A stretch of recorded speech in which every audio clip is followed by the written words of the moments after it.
Name's David. I had a hub go out on one of the maintenance-free hubs, and I'm going to walk you through on how to fix that yourself rather than having to take it to a dealer. So I've got a 2018 Ranger 520L. It is the 50th anniversary model, as you can see. And I got to the ramp the other day, and as I was getting ready to launch the boat, I was here at the driver's console getting ready to take off the sunscreen on the sonar and smelled something hot.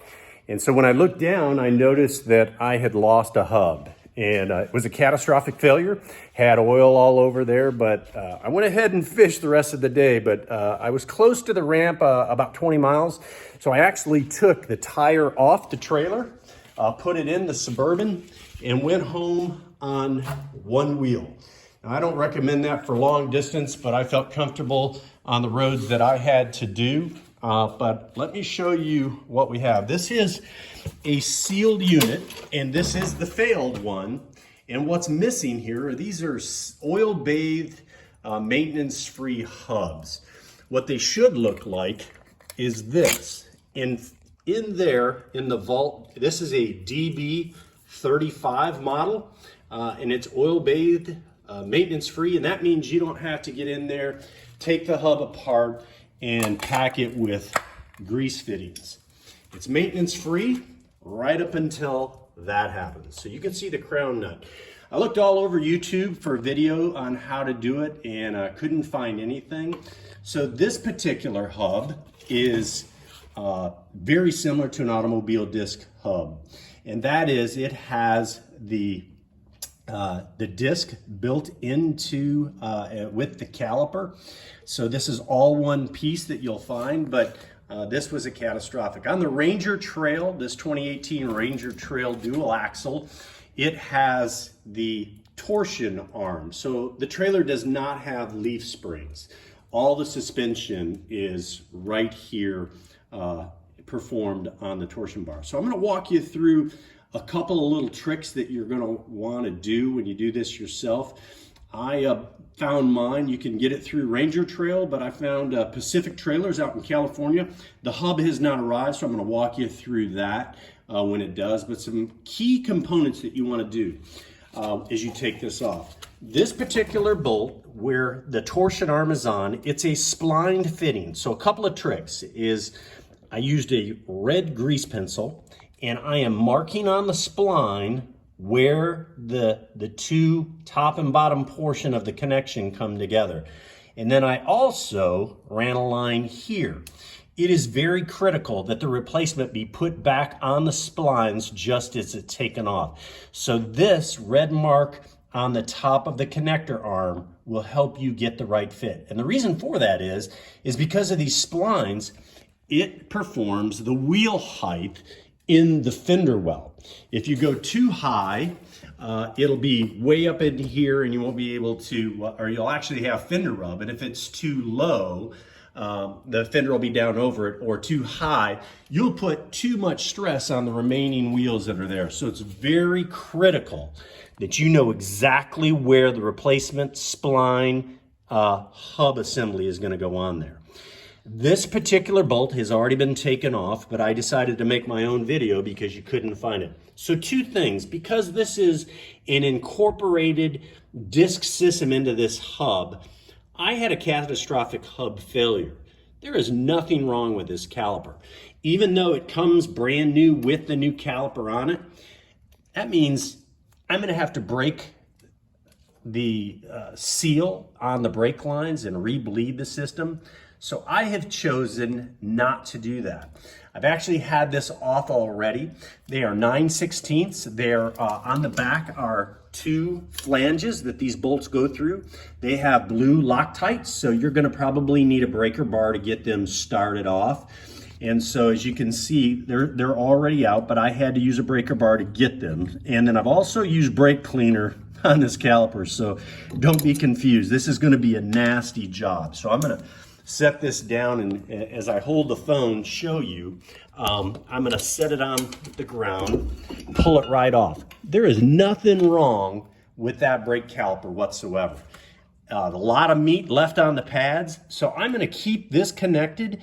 When the new one arrives, I'm gonna pull it off of that assembly and reattach this. The brake lines are already bled. It has the same brake wear on everything else. The disc here doesn't have any grooves or any marring in it that would prevent me from putting the new shoes on there. So I'm keeping the exact same brake system, and I'm just gonna put it on the new hub. This mounting bolt here is factory set with 150 foot-pounds.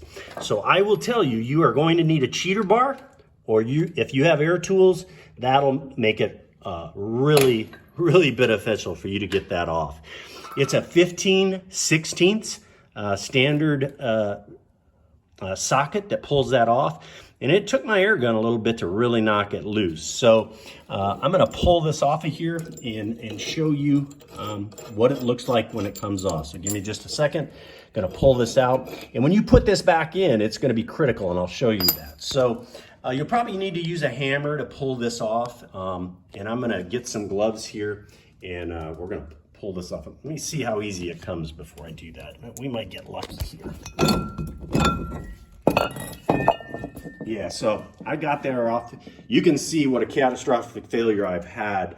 The bearings are shot. And so I really don't know when I lost it on the way to the Harris chain, but it was a catastrophic loss. So the danger is you literally, if that stayed with the wheel on it, it could work its way out, cause fender damage on the RangerTrail, and lose a rim. So if you've lost one of these hubs with a catastrophic failure like you see here, you have got to take the wheel off and put it in the truck or have it towed there. But a couple of things I want to show you on the spline here, especially when you reassemble, you'll see an area here that is not grooved. And when you replace it, you've got to be flush with the new one, right with this frame here, because this bolt will drop down into that machined groove on these splines. So you cannot tighten it back up if you push it on too far or if you're not on far enough. So this also helps prevent it from leaving the trailer should it loosen up. But at 150 foot-pounds, you're gonna wanna use a torque wrench to get that setting and put it on there. So we are disassembled now. I used some brake cleaner on this to clean it up. It took me 2 cans to clean up that brake assembly. And actually inside where the brake pads are, I had a lot of mud and gunk and stuff in there. So I didn't use water, but I used a lot of brake cleaner. I used an oil pan that you see down there at the end of the garage, and that oil pan was catching the residue as I sprayed. And then I actually used a brush and with the excess fluid that was in the bottom of that basin, I worked, and I actually had to use the other end of the brush to get some of the mud from some of the softer ramps that I've put in over time. So in the next episode that I show you, we're gonna put it all back together. It can be intimidating, but this is not a major repair, and you can certainly do it yourself. So you can see I'm ready for the new one, and I'm gonna make sure I line it up with this red mark here that I've put on the end of the splined connection, and then the arm will be level there. So I'll make sure I have the proper height for the new assembly. This is made by Vault, and it is a DB35 hybrid lubricated system. There should be a chrome on the end of this that's bathed in oil. And so when I get the new one, I'll show you what that looks like prior to putting it on. I can tell you now that I knew that it was coming. I didn't know what I was looking at the time, but I was having grease buildup inside the tire, and I actually had taken the tire off and cleaned it, but in retrospect, it's sealed. So you should not be throwing any grease inside the wheels on your RangerTrail. If you're getting grease there, your sand in your hourglass is falling, and it's gonna run out, and you are gonna lose the bearings. So you might wanna do order the replacement prior to that. You know, you don't wanna have it happen on a tournament weekend and not be able to make it there with the rig. So I will also tell you, a lot of people say you should have a spare hub and rig. This is not a repair you could do roadside because of the torque settings. I mean, you could, but it is going to be labor intensive and a mess because of all that oil came out. I had to clean that brake line. And again, these come with a new brake assembly on them, and there's no way to bleed the brake lines in the field. So this is something you're going to need to have some time and do it. So hopefully you're not 100 to 600 miles away from the house with your rig when you lose one of these. If that happens, it's not a bad idea to have it with you, but you're going to have to find a facility that has the tools. I have put this side of the boat up on jack stands, as you can see under the other wheel here, just so I don't have undue pressure on there. But tune in on the next series when the part comes in, and we'll put it all back together. This is a real simple fix. So until I get that new part, we'll talk to you then. Thanks.